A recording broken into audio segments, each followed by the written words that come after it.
துளி துளி துளி மழையாய் வந்தாலே சுட சுட சுட மறைந்தே போனாலே பார்த்தால் பார்க்க தோன்றும் பேரை கேட்க தோன்றும் அவளிடம் செல் என்றே கால்கள் ஓடுதடா ஓடுதடா. எங்க ஓடுது?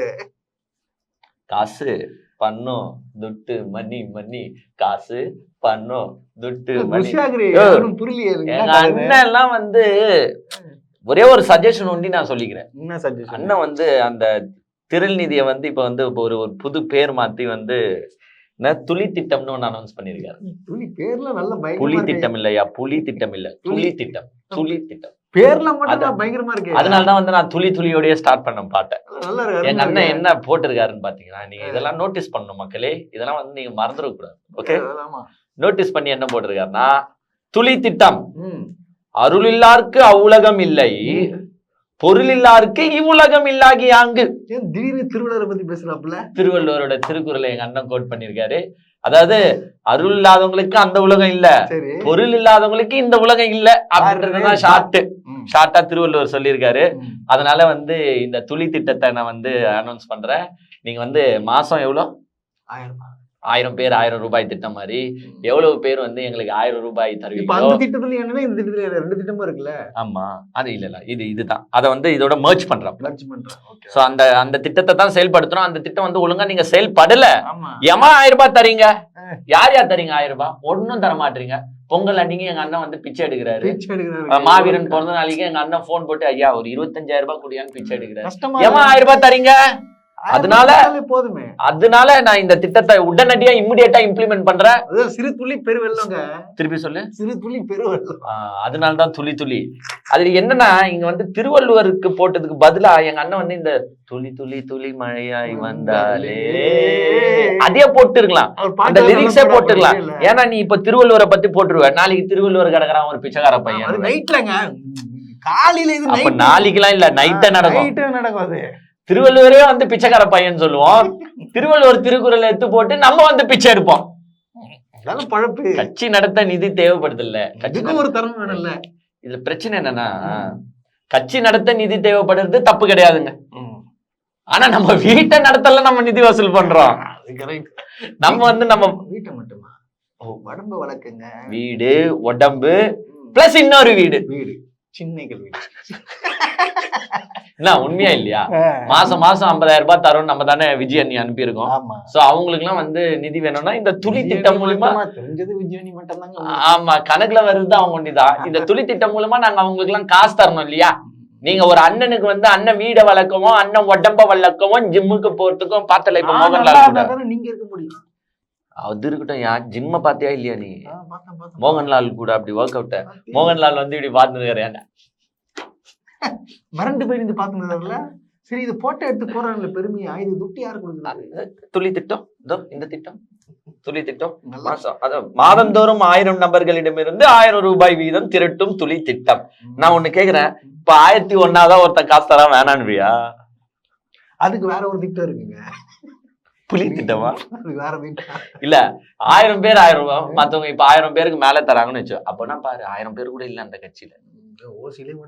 வெறும் சாட்டை திருமருங்க காசு தராரு போல, எங்க காளியம்மாக்கா காசு தராங்க போல, வேற எதுவும் கிடையாது. கொடுக்க மாட்டாங்க, டைமிங் கொடுக்கணுங்க. அது 31 கிரெடிட். ஆமா, ஸ்கூல் ஃபீஸ் நாங்க கட்டணும். போறது 35 லட்சம் 40 லட்சம் ஆகுது பசங்க ஸ்கூல் ஃபீஸ். அதுல வீட்டுல வேற 15 பேர் வேலை செய்யறாங்க, அவங்களுக்கு மாசம் சம்பளம் தரணும். வீட்டுல வேற 7 கார் இருக்கு, அதுக்கு வேற பெட்ரோல் போடணும், சுத்தணும். இதுக்கெல்லாம் யாருங்க காசு தருவா? இந்த மாதிரி துளி திட்டத்துக்குலாம் ஏங்க நாம் தமிழர் கட்சிக்காரங்களா இப்படி எல்லாம் பண்ணாதீங்க. நீங்க இதுக்கு ஒரு லெட்டர் பேட்ல ஆச்சு, இவ்வளவு கஷ்டப்பட்டு இவ்வளவு. ஏற்கனவே எங்க அண்ணன் சாட்டை சொல்லியிருக்காரு, எங்க அண்ணன் வந்து பேப்பரை கூட வேஸ்ட் பண்ண மாட்டாரு. அதனால கட்சியில இருந்து நீங்கினவங்களை வந்து நாங்க பேப்பர் போட்டு வேஸ்ட் பண்ணுமா, அதனால போடாம விட்டுட்டு இருப்பாங்க. அவங்களெல்லாம் கட்சியை விட்டு தூக்கி நாங்க பல நாள் ஆகுதுங்க அப்படின்னு எங்க அண்ணன் சாட்டை சொல்லியிருக்காரு. இந்த துளி திட்டத்துக்கு பேப்பரை வேஸ்ட் பண்ண விட்டீங்களேயா? ஒரு பேப்பரையா? யார் தருவா அந்த ஒரு பேப்பர்? ₹1 அந்த பேப்பர். ₹1 A4 ஷீட்ல அது ₹1 வேஸ்ட் பண்ண வச்சிருக்கீங்க. எங்க அண்ணன் காசு பிரிண்ட் எடுக்கிறதுலாம் அதெல்லாம் ஏன் கொடுப்பான் துட்டு? ஏகப்பட்ட இது அசால்ட்டா பேசிட்டு கூட. இல்ல, இப்ப நிறைய பேர் கேக்குறாங்க, நீ ஒண்டி 1000 ரூபாய்க்கு இப்படி பிச்சை எடுக்கிறியே பேப்பர் போட்டு, அரசாங்கம் வந்து ஒரு 1000 ரூபாய் குத்துத, நீ இன்னமும் என் மக்களை பிச்சை எடுக்கிறியா? என் மக்களை பிச்சை எடுக்க வைக்கிறியா அப்படின்னு கேட்டியே.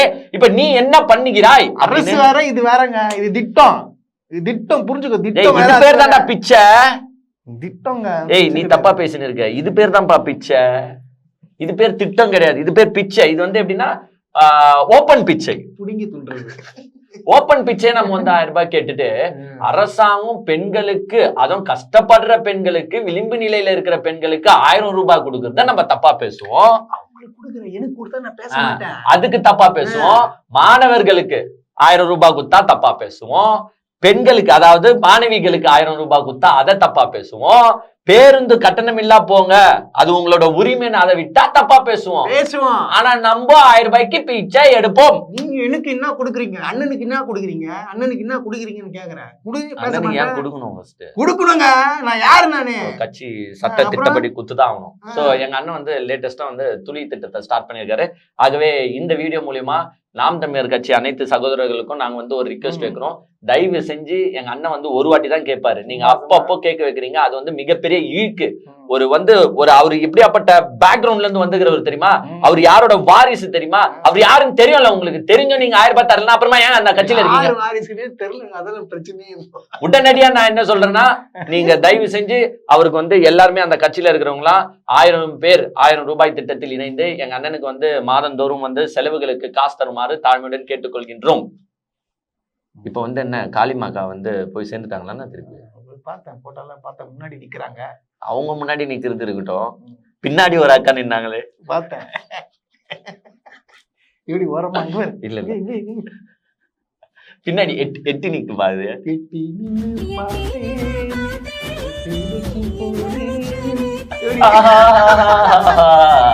அப்படின்னு எங்க அக்கா வந்து எட்டி நின்னு பார்த்துட்டு ஒரு ட்வீட் போட்டிருக்காங்க. அந்த ட்வீட் வந்து நான் படிக்க கடமைப்பட்டிருக்கிறேன் அல்லவா? ப்ளீஸ் கோ.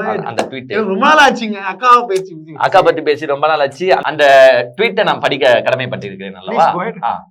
நான் அண்ணனை அருகில் நின்று காண துடித்தது ஒரு காலம், இன்று எட்டி நின்று இடையூறின்றி கவனிப்பதே ஞானம் என்று உணர்கிறேன். என்றும் என் கடன் பணி செய்து கிடப்பதே சால சிறந்த வேதம் அப்படின்ட்டு எட்டி பின்னாடி நிக்கிற ஒரு போட்டோ எங்க அக்கா போட்டிருக்காங்க. சந்தோஷம். இதுல என்ன பிரச்சனைனா, முன்னாடி வந்து காளி அம்மாக்கா இருக்கிறாங்க, இவங்க அவங்களுக்கு பின்னாடி இருக்கிறாங்க. இவங்க ஏற்கனவே கொஞ்சம் ஹைட் கம்மி. அக்கா மறைச்சிட்டாங்க போல. அக்கா தெரியாம மறைச்சாங்களா இல்ல வேணும்ட்டே மறைச்சாங்களான்றது நெக்ஸ்ட் கான்செப்ட். இருந்தாலும் அவங்க வேணும்ட்டே தான் மறைச்சிருக்கிறாங்கன்றத எங்க அக்கா அபிநய அக்காவே சொல்லிட்டாங்க. எப்படி செட்டிங் பாருங்க. அதுல ஒரு வார்த்தை பாருங்க, நான் அண்ணனை அருகில் நின்று காண துடித்தது ஒரு காலம். ஓகே, இன்று எட்டி நின்று இடையூறின்றி கவனிப்பதே. அந்த வார்த்தை இடையூறின்றி, யாரு? அந்த வார்த்தை தான் பல அர்த்தங்களுக்கு வந்து வழி கண்டுபிடிச்சாச்சு. காளிமாக்காக்கும் இவங்களுக்கும் பல பிரச்சனைகள் இருக்கு. ஆமா, வார் போயிட்டு இருக்கு. ஏன்னா நெக்ஸ்ட் காளியம்மாக்கா போஸ்டிங்க புடுங்க போறது எங்க அபிநயா தங்கை தான் அப்படின்னு சொல்லிட்டு இருந்தோம். அதனாலதான் அவங்க வந்து இடையூறின்றி, பிகாஸ் நான் வந்து சீமான் அண்ணன் கிட்ட வந்து நெருக்கமாவது வந்து பல பேருக்கு பொருட்களை தாங்க முடியல. அதனால நான் இடையூறா இருக்கிறேன்னு அவங்க கருதுறாங்க. அதனால நான் இடையூறு இல்லாம தூரமா நின்று வேடிக்கை பார்த்துக்கிறேன் அப்படின்ட்டு வந்து எங்க தங்க வந்து அருமையா வந்து ஃபீல் பண்ணி நான் பார்த்து மனசு கஷ்டப்பட்டேன். எப்படி இருந்த தங்கச்சி அவங்க விக்ரவாண்டியில என்ன மாதிரி டைலாக் எல்லாம் பேசினாங்க, எப்படி எல்லாம் இருந்தாங்க. அவங்களுக்கே அந்த கட்சியில இந்த நிலைமையா, இடையூறின்றி அப்படின்ட்டு நான் ஃபீலிங்கா பேசும்போது அதுக்கு கீழே நீங்க இப்படி எல்லாம் கமெண்ட் பண்ணலாமாங்க? நான் படிச்சுட்டேன். என்னங்க நீங்க ஒரு அக்கா ஒருத்தங்க போடுறாங்க, ஐயோ நான் படிச்சுட்டேங்க, அண்ணனை விட்டு எட்டி நிக்கிறது தாமா உனக்கு நல்லது, இல்லன்னா விஜய் நீ பார்ட் 2 தான். இதுக்கு மேல நான் அந்த கருத்தை பத்தி பேச ஒண்ணும் விரும்பல. இன்னொருத்தர் போட்டிருக்காரு, பிசுருக்கு பின்னாடி இன்னொரு பிசுறு. எப்படி எப்படிலாம் கண்டுபிடிக்கிறீங்க? பிசுருக்கு பின்னாடி ஒரு பிசுறு, அட ஸ்வீட் சாப்பிடுறது, அடடா ஆச்சரியக்குறி, அந்த மாதிரி பிசுருக்கு பின்னாடி ஒரு பிசுறு. இப்படி போட்டு எங்க அக்கா போட்ட ட்வீட், எங்க அக்காவே ஒரு மனவேதனையில தான் போட்டிருக்காங்க. இப்போ மனவேதனைய பத்தி தெரியாம இருக்கிற என்ன வேதனைங்க? உனக்கு தெரியுது, மக்களுக்கு தெரியல, எனக்கு தெரியல. சொல்லி விழுப்புரமே காலி ஆயிட்டு இருக்குடா, பாத்தியா இல்லையா? விழுப்புரமே காலினா புரியல. எல்லா கட்சிக்காரங்களும் விழுப்புரத்துல இருந்து பிச்சுட்டு போறாங்க. எங்க அக்கா லாஸ்டா எந்த தொகுதியில நின்னாங்க? விழுப்புரத்துல விக்கிரவாண்டி சட்டமன்ற தொகுதி. ஆனா விழுப்புரம் தானே மெயின் பார்லிமெண்ட் தொகுதி. மாவட்ட செயலாளர் எல்லாம் விழுப்புரத்துல இருந்து காலியா இருக்காங்களே, பாத்தியா இல்லையா நீ? ஆமாம்பா, தொடர்ந்து என்ன பேப்பர் போனா வந்து இருக்கும்பா, தொடர்ச்சியா வந்து எனக்கு எப்படி தெரியும் அதெல்லாம். இதோட பிரச்சனை என்னன்னா, விழுப்புரத்துல இருந்து நேத்து வடக்கோ மேற்கோ, அவர் பேர் கூட வடக்கு மேற்கு ரெண்டும் காலிங்க. பூபாலன் அப்புறமா சுதாகர், பூபாலன் சுதாகர்னு விழுப்புரம் மாவட்டம் ஃபுல் காலி. எங்க அக்கா எங்க எலெக்ஷன்ல நின்னாங்கன்னு உனக்கு நல்லாவே தெரியும். விக்கிரவாண்டியில நின்னாங்க. விழுப்புரம் தொகுதியில தான் வருது விக்கிரவாண்டி. இதனால வந்து எங்க அக்காவை வந்து பிடிக்கல பாதி பேருக்கு. அதனாலதான் எட்டி நின்னு பாக்குறாங்க இப்ப. ஏன்னா கிட்ட போனா அண்ணன் அச்சிருவாரு, உன்னாலதான் விழுப்புரமே காலி ஆயிட்டு இருக்கு, உன்னை வேட்பாளரா என்னைக்கு போட்டோம், அன்னில இருந்து எனக்கு மிகப்பெரிய பிரச்சனை கட்சிக்குள்ளேயும் சரி. இப்ப கூட அவங்கள தான் அறிவிச்சிருக்காங்க. அதனாலதான் பாதி பேர் ராஜினாமா பண்றாங்க. மாவட்ட செயலருக்கு நீ போஸ்ட் கொடுக்கணும், அவங்களோட பிரச்சனையே என்ன தெரியுமா? நீ போட்டுக்கோ, நீ யார வேணாலும் போட்டுக்கோ, நாங்க ஒரு மாவட்ட செயலர், எங்க கிட்ட ஒரு வார்த்தை கேளு, சஜஸ்ட் பண்ணு. இல்ல எனக்கு மாவட்ட செயலாளர் என்ன வேலைன்னு சொல்லுங்க. மாவட்ட செயலாளர்னா இந்த துளி திட்டத்துல சேர்ந்து மத்தவங்க 1000 ரூபாய் தராங்கன்னா, மாவட்ட செயலாளர்லாம் வந்து ஒரு 10,000 ரூபாய் தரணும். கொடி நடணும், போஸ்டர் ஒட்டணும். நான் உங்க ஏரியாவுக்கு வரேன்னா எனக்கு 5 ஸ்டார் ஹோட்டல்ல ரூம் போட்டு தரணும், நைட் வந்து இதெல்லாம் ஏற்பாடு பண்ணி தரணும், எல்லாம் ரெடி பண்ணி தரணும். நீ இதுதான் மாவட்ட செயலாளர். மற்றதுல உன்னெல்லாம் நான் எதுவுமே கேட்க மாட்டேன், சஜஸ்ட் பண்ண மாட்டேன். எங்க கட்சி வந்து சுயமரியாதை உள்ள கட்சி. நாங்க வந்து டெமோக்ராட்டிக்கா அப்படியே எல்லாரும் நாங்கெல்லாம் சமம் அப்படின்னு. ஆனா இப்படிதான் இருக்கும். அப்படியா? சரி, விக்கிரவாண்டியில எதுக்கு திருப்பி வந்து இவங்களை போட்டு விடுற?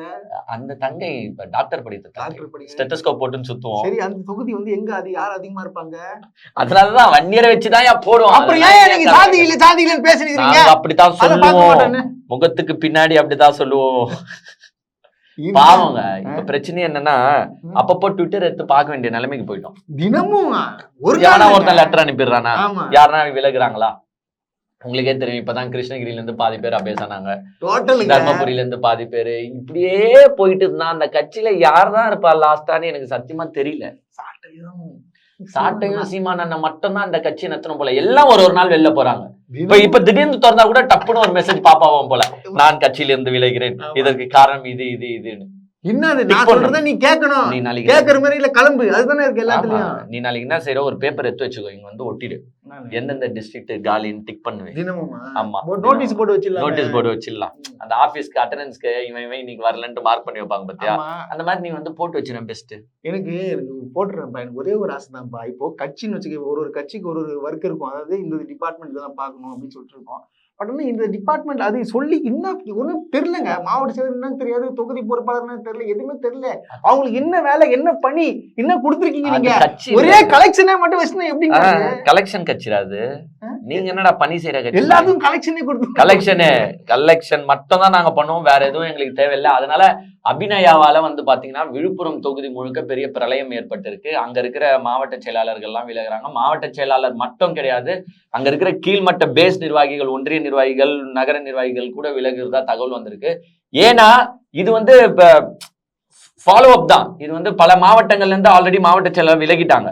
இந்த மாவட்டங்கள்ல இருந்தும் விலகுறாங்க, இன்னும் நிறைய மாவட்டங்கள்ல இருந்தும் விலகுவாங்கன்ற ஒரு தகவல் வந்திருக்கு. ஏன்னா சீமான் பண்ணுறது ஒண்ணுமே சரியில்லை. சீமான் வந்து எங்க கிட்ட ஒண்ணுமே கேட்க மாட்டாரு. நாங்க எங்க இன்வெஸ்ட்மெண்ட்டை போட்டு, எங்க ஃபேமிலியோட இன்கம்மை போட்டு நாங்க கட்சியை நடத்தினா, இவர் என்னமோ ராஜா வீட்டு தங்கக்குட்டி மாதிரி வந்து இவர் பாட்டுன்னு ஒரு வேட்பாளர் அறிவிக்கிறாரு, எங்க கிட்ட ஒன்னும் கேட்க மாட்டாரு. கிடையாது, வெளியப்பா நான் இப்படித்தான் இப்படித்தான்றாரு, யாரும் என்ன கேள்வி கேட்க கூடாதுன்றாரு. அப்புறமா என்ன கட்சிங்க அது, நான் உருவாக்குறது நீ, நான் சொல்றது நீ. நிறைய பேர் வந்து விலகிட்டு இருக்கிறாங்க. இது வந்து நாம் தமிழர் கட்சிக்கு எங்க போய் முடியும்னு நம்மளுக்கு தெரியல. 8% ஓட்டு லாஸ்ட்ல வந்து 0.5 ஒண்ணு கூட வராதா? 0.5ல வந்து நின்றோம் போல. இதுல வேற பாத்தீங்கன்னா ஒரு சைடு விஜய் வேற அரசியல் கட்சி ஆரம்பிச்சிட்டாரு, மாநாடு தொடங்க போறாரு. சீமானோட வாக்கு ஃபுல்லா வந்து 27ஆம் தேதி மாநாட்டுல போய் உட்காரும் போல. விக்கிரவாண்டியில விலகி இருக்காங்களா, எல்லாரும் மாநாட்டுக்கு போயிடுவாங்களோ அப்படிதான் நினைக்கிறேன் நானு. கரெக்டா அதுல எப்படிங்க போகுது? அதுவும் வி, இதுவும் வி, எல்லாமே வி. விக்கிரவாண்டில நடக்கிற எலெக்ஷன்ல பாத்தீங்கன்னா விழுப்புரத்துல இருந்து மாவட்ட செயலாளர் நாம் தமிழர் கட்சியில இருந்து விலகுறாங்கன்னா already they are well packed. பக்கா பிளானிங்ல நாங்க வந்து விஜய் கட்சிக்கு போறதுக்கு தாவறதுக்கு ரெடி ஆகி இருக்கு. அந்த இடத்துல மெயின்டைன் வர பண்ணல, பக்கத்துலயே கிரவுண்ட் சொல்லிருப்பாங்க, ஏம்பா ஆள் யார் பாக்குற நம்ம பாருங்க போடுப்பா. இப்ப என்னன்னா ஒரு இது நடத்தும் போது இந்த கட்சியில இருந்து இவ்வளவு பேர் இணைஞ்சாங்க, அந்த கட்சியில இருந்து இவ்வளவு பேர் இணைஞ்சாங்க. நாம் தமிழர் கட்சி டிவி கேவியில் இணைந்தது news இணைச்சிருங்க. வந்துருமா? சரத்குமார் ரெட்டி பிஜேபி கூட இணைச்சார், அந்த மாதிரி இணைச்சிருங்கன்ற மானங்கட்ட பொழப்புக்குது. சீமான் மட்டும் தனியாளா நின்னுக்கிட்டு சாட்டையோட உட்காந்துக்கிட்டு யாரு கூட வீடியோ போட்டி இல்ல. போட்டோம். யாரு கூட போட்டி இல்ல. நீங்களே போட்டி போட்டுக்கோங்க. அதே மாதிரி வீடியோ முடிவிலையும் நான் லாஸ்டா ஒண்ணு கேட்டேன், தயவு செஞ்சு 1000 ரூபாய் கொடுத்துருங்க. கிளம்புங்க.